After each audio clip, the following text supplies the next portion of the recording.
ráno a je odliv. A piesok sa tak vytvaroval do takýchto veľmi zvláštnych tvarov. A more, ktoré bolo predtým úplne tam pri tých stromoch, včera večer, keď sme sa boli prejsť, je momentálne takto ďaleko. Je teda veľmi príjemné a teplé. Pán Krab si tu robí svoj bejvák, až kým mu ho príliv nezruší. Šla by som aj bližšie, lenže on jak bude cítiť tie otrasy, tak proste šup a už je. Tieto malé mušličky úplne vyťahnú takú jak plachtičku, aby sa tak zabrzdili a okamžite sa zahrabávajú do toho piesku. Je sranda. Tak tí sú krásni. Tento strom, alebo krivka, alebo čo to je, sa im evidentne páči.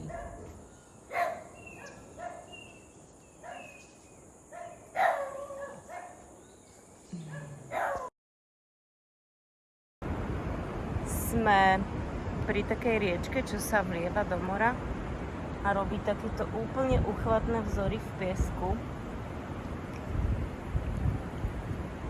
Je pod mrakom, takže sme sa išli prejsť, aby sme iba nesedeli. Takže máme trošku pohybovú aktivitu nejakú. Riečka dosť studená, ale veľmi príjemná. Ten piesok je fakt super. Tie kresby, to je normálne, že umelecké dielo. Nechcem točiť iba zem, ale to proste nejde inak. To je niečo nádherného. Takže sme sa prešli 5 kilometrov necelých po pláži a priniesli sme celkom slušné úlovky. Toto sme sa dočítali, že je brúško nejakej ježovky. Má takú nádhernú kvetinu, úplne brutálnu. Našli sme veľa zaujímavých vecí. Toto tu sú také semienka. Neviem presne, ako sa to dá dopestovať, ale zistím to. Takže som ich, oni majú, niektoré majú taký tvar srdca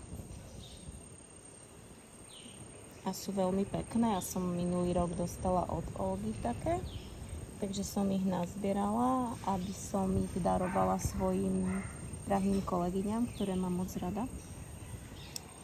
A tu sú potom ešte nejaké maličké fragmentiky a nejaké kamienky pre Dominička. Aj tuto taký, neviem čo to je, ale vyzerá to dobre. Takže dneska to bolo také odpočinkové, tak sme to aspoň na večer trošku vyladili.